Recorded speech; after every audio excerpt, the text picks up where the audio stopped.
my dear students, I request you all to join me to praise and glorify the Lord, our God, who created us all. I plead God to forgive us all for our deeds act against parents, against our neighbors, and against Him. I also humbly request God, the Almighty, to shower His abundant blessing upon us. Let His blessing cure us all. Let His blessings make our heart and soul pure. Let His blessings remove our worries and sorrows. Let His blessings give us confidence and make us fit to survive in this polluted year. My dear kids, whenever you get up from bed, learn to pray to God. And whenever you start to do your work, learn to pray to God. This habit of prayer is none other than talking with God. Instead of mere talking or asking God for something or other, also learn to sit and meditate, so that you try to hear what He says. If not, you have not heard His voice. Regularly sit in a quiet place somewhere in your house and meditate on Him. But you need more patience for this. Do you understand, my dear? Right. We were on a mission of learning subject-verb agreement. For that, there was a training session on two other important topics, namely parts of speech and subject predicate. I hope you all well equipped for them. Shall we have a fast recapitulation of what we have learned yesterday? Are you ready? Yes. First, parts of speech. There are 9 parts of speech, which includes nouns, pronouns, adjectives, verbs, adverbs, prepositions, conjunctions, interjections, and articles. I repeat: nouns, pronouns, adjectives, verb, adverb, prepositions, conjunctions, interjections, and articles. The word that describes the name of a person or a place or a concept or an object is known as noun. I repeat: the word that describes the name of a person or a place, a concept or an object is known as noun. Pronouns are words that are substituted or used instead of a noun. I repeat: pronouns are words that are substituted or used instead of a noun.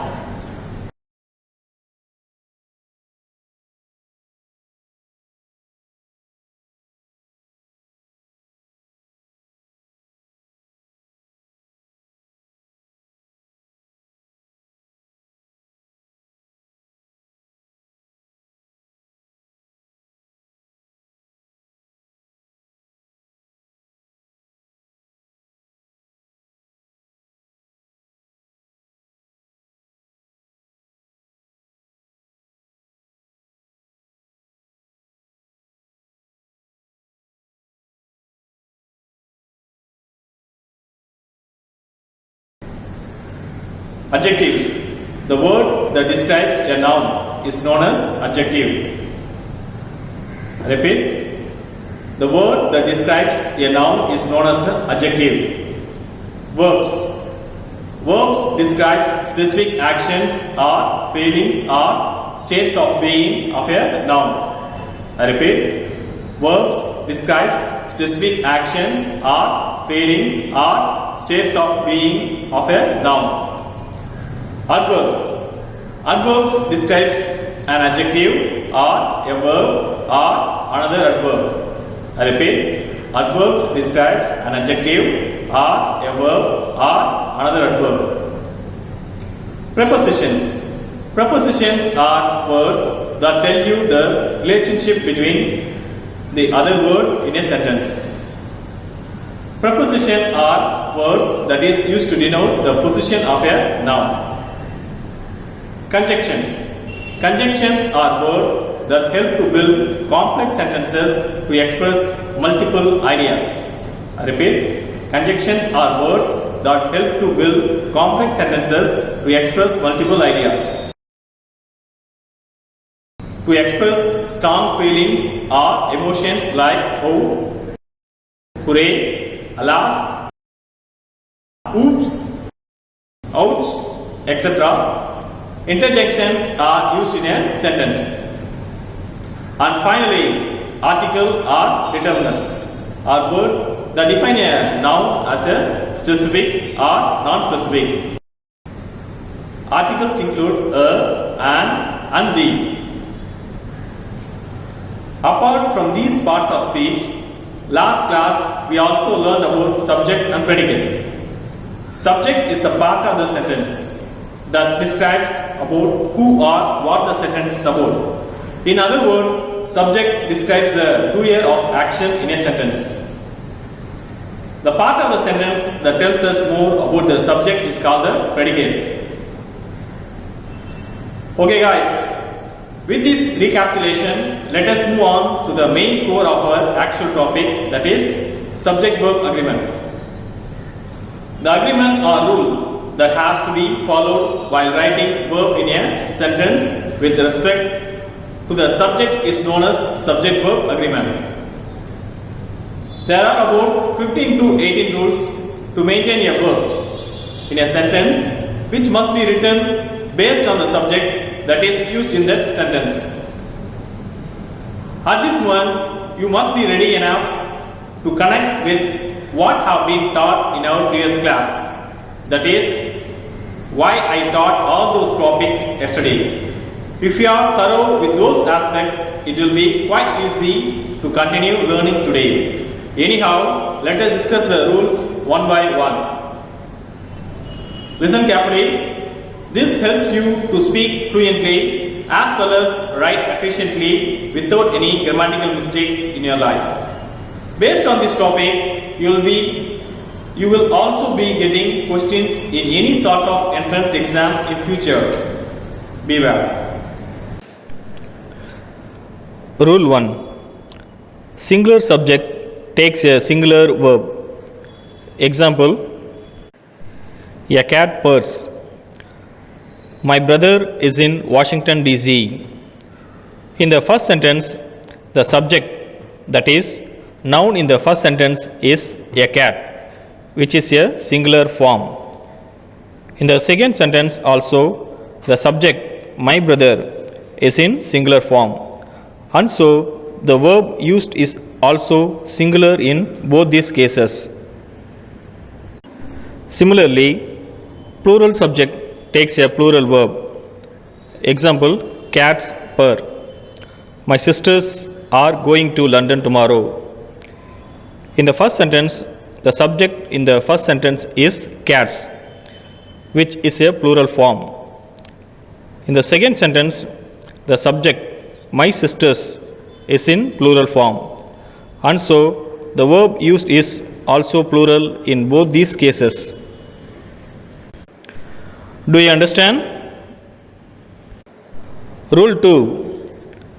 When the subject of a sentence is composed of two or more nouns or pronouns joined by and, must use a plural verb. Example, cats and dogs are fighting. In this sentence, cats and dogs together form a plural subject, and so the verb use is also in plural form. Okay. Rule 3. When the subjects are joined by and but refer to the same person or thing as a singular verb. Example, bread and butter is my favorite snack. In this sentence, bread and butter together resemble a singular subject, and so the verb used is also in singular form. Are you carefully listening? Good. Rule 4. When a phrase comes between the subject and the verb agrees with the subject and not with the noun or pronoun in the phrase. Example, the bunch of lilies add color to the room. Asifa, as well as her friends, is coming. One of my puppies is weak. Father, along with his colleagues, is meeting in the palace.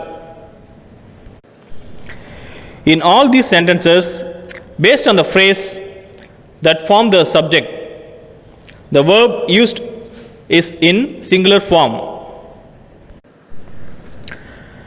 If you are listening carefully, these rules are going to be easy only. Okay? And moreover, you are going to read the same rules in your higher classes also. Hence, it will be more easier when you read the same again. But those who miss these rules will struggle. Am I right, kids? Rule 5. When two singular nouns or pronouns are joined by or, neither nor, or either or, the verb agrees with the part of the subject that is nearer the verb. Example, my uncle or my cousin is coming today. Either Ravi or I am going to meet you. Neither Rajam nor Mani is coming to the party. Neither Rajam nor her friends are going to the station. In these sentences, since either two singular nouns or singular pronouns are used as subject, the verb used agrees with the part that is nearer to the verb.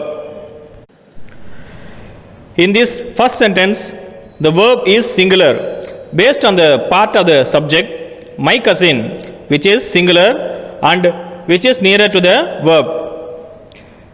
In this second sentence, the word I, nearer to the verb, is singular and hence the verb is also singular. In this third sentence, the word money, which is nearer to the verb, is singular and hence the verb used is also singular. But in this third example, the part of the subject that is nearer to the verb is in plural form, that is friends, and hence the verb is also plural. Rule 6.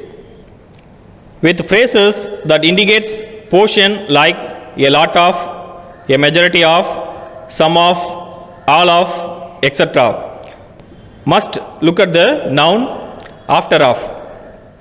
Example, all of the cake is gone. All the cakes are gone. In both these sentences, all of the is a common part of the subject. Yet, based on the noun, that is, in first sentence, cake, and in the second sentence, cakes.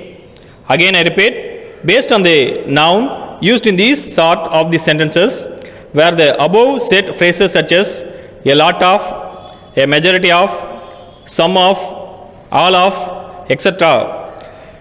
In this case, based on the noun present, the verb varies. That is, in first sentence with the phrase all of, the noun cake is singular, hence the verb is also singular. And in the second sentence with the same phrase all of, the noun is cakes in plural form, hence the verb is also in plural form. Rule 7. Fractional expressions such as a part of, a majority of, some of, are sometimes singular or plural. Example, 2/3 of the rice is left. 2/3 of the troops were lost in the battle. In both these sentences, you could find the same phrase 2/3 used, but in the first sentence, based on the noun rice, a singular verb is used, whereas in the second sentence, based on the plural form of the noun troops, a plural verb where is used. Rule 8. Units of measurement, money or time, usually take singular verbs. Example, 10 lakhs is a lot of money. 25 liters is required. 15 days is a long time to spend in a forest. In these sentences, units like 10 lakhs, 25 liters and 15 days are used. These are all the unit of measurements or units of time respectively. That is, in the first sentence, 10 lakhs is a value or measurement of something in numbers. 10 lakhs may be the value of money or time period or volume of a fluid or density of a substance or the weight of a substance and so on. So, when measurement of something is present as subject, then the verb used in that sentence must usually be a singular form. Rule 9. Indefinite pronouns like each, any, everyone, somebody, etc. takes singular verbs. Example, each of the girls has a puppy. Everyone in the class wants the book. Whenever and wherever indefinite pronouns are used as subject, the verb must be in singular form.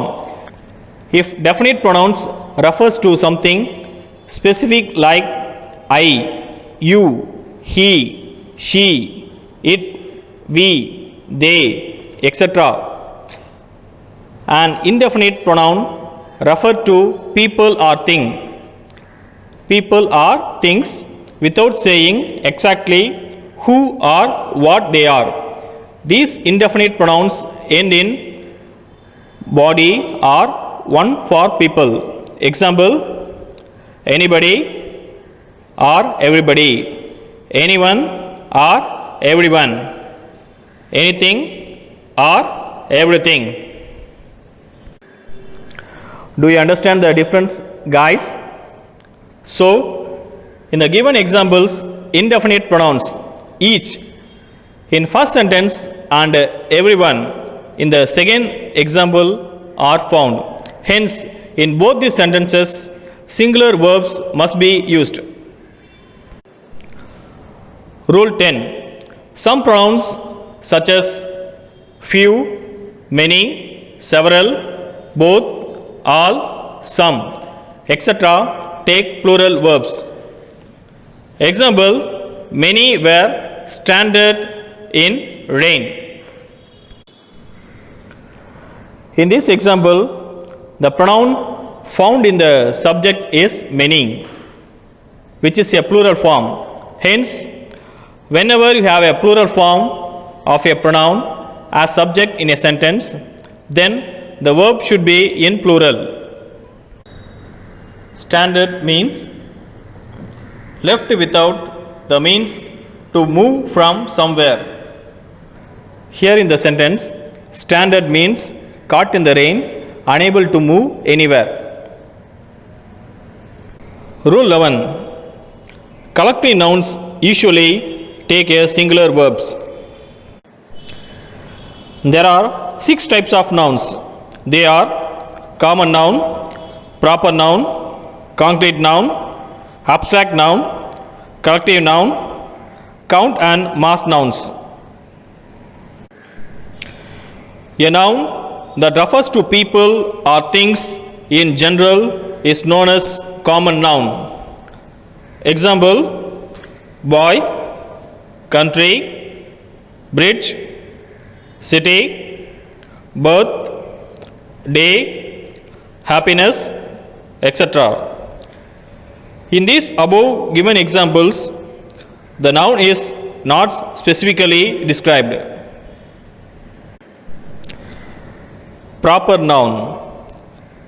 If a name identifies particular person or place or thing, it is known as proper noun.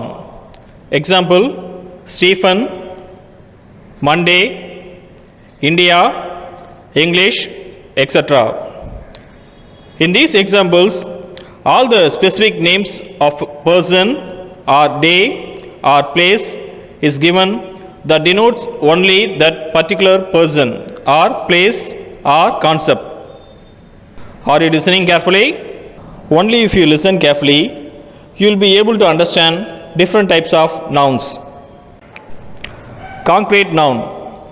Concrete noun is a noun which refers to people and things that exist physically. These can be touched, smelled, heard or tasted.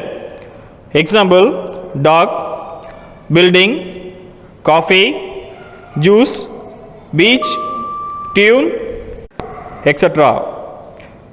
In these examples are said earlier, they can be touched or smelled or tasted or at least heard.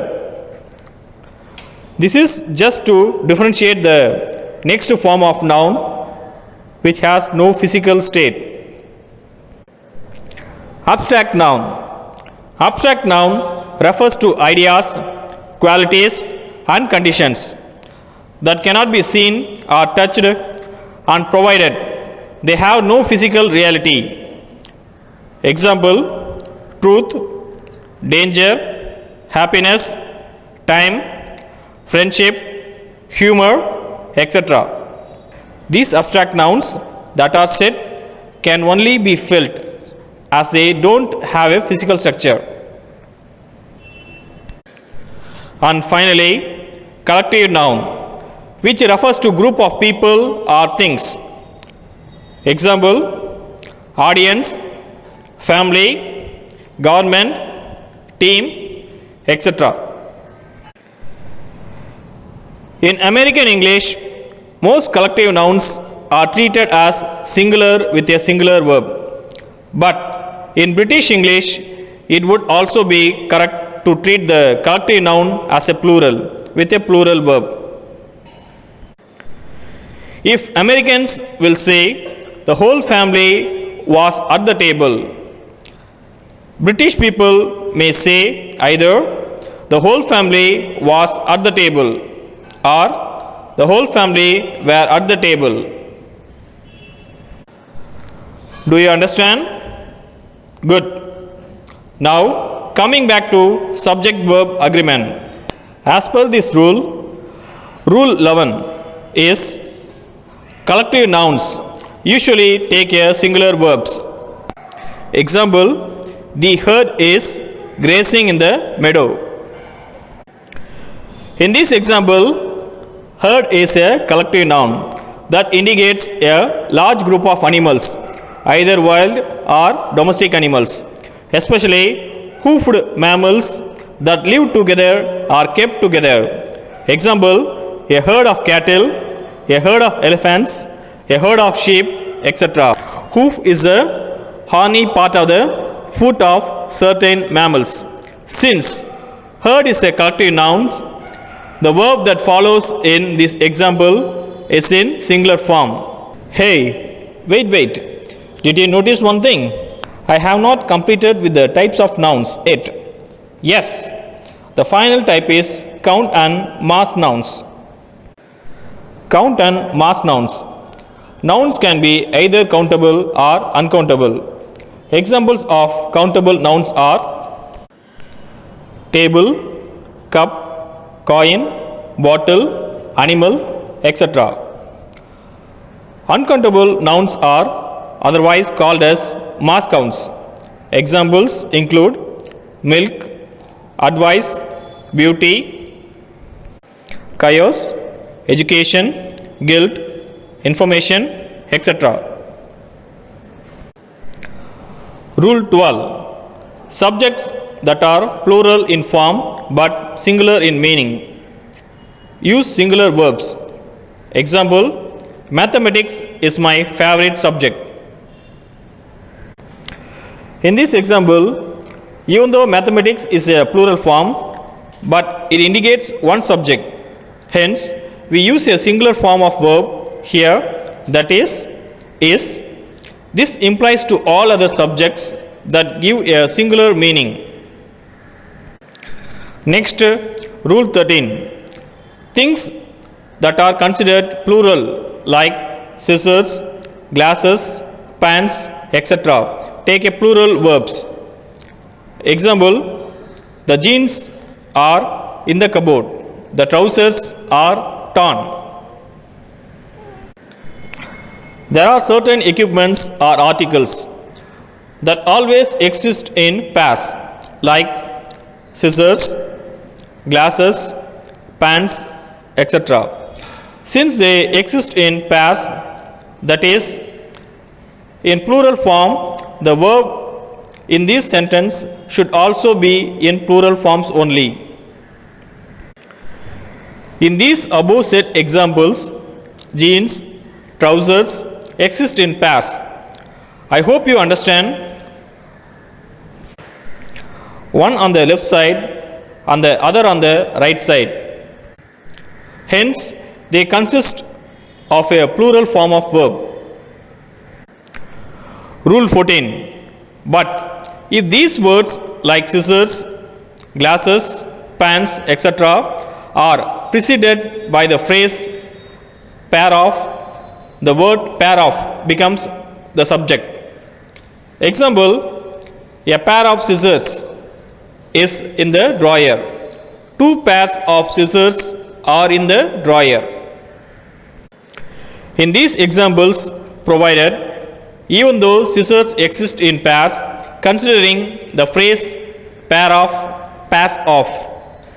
That is, in the first example, the subject contains pair of in singular form, so we must use a singular verb. But in the second sentence, the subject contains pairs and hence the verb is in plural form. Then the next rule is rule 15. Names of organizations, nations, books or films use a singular verb. Example, the United Nations has its headquarters in New York. The United Nations has its headquarters in New York.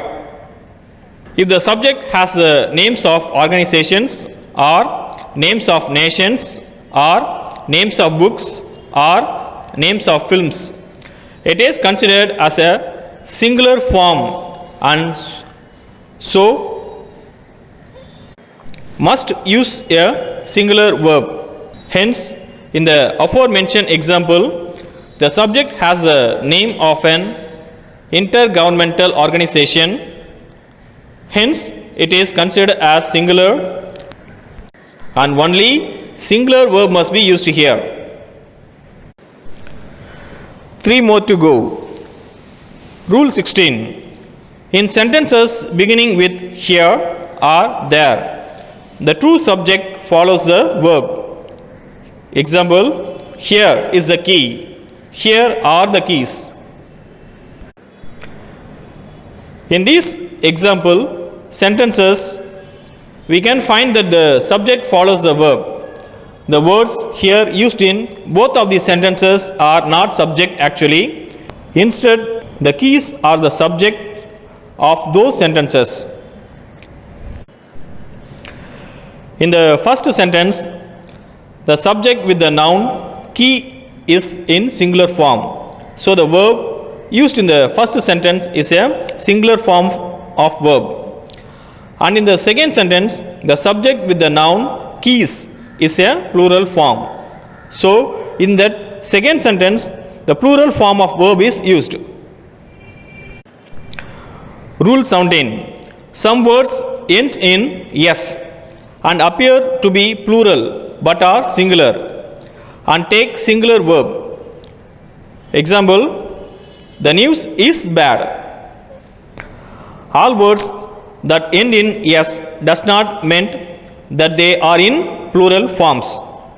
As it is given in the example, news is a singular form of noun even though it ends in s.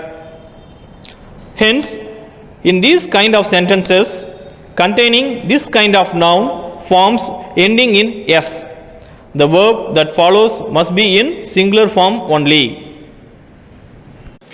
And finally, the last rule is The rule 18.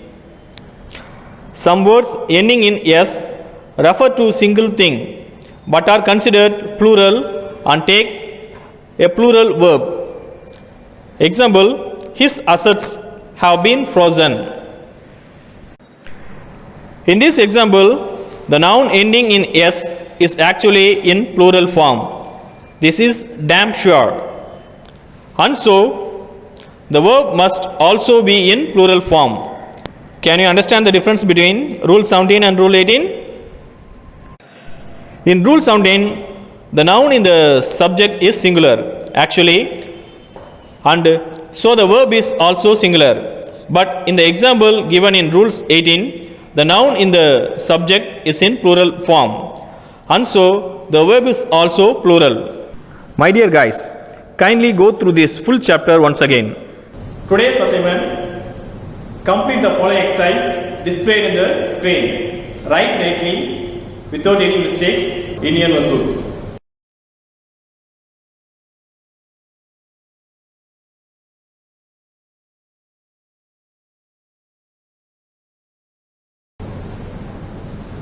Thank you. May God bless you.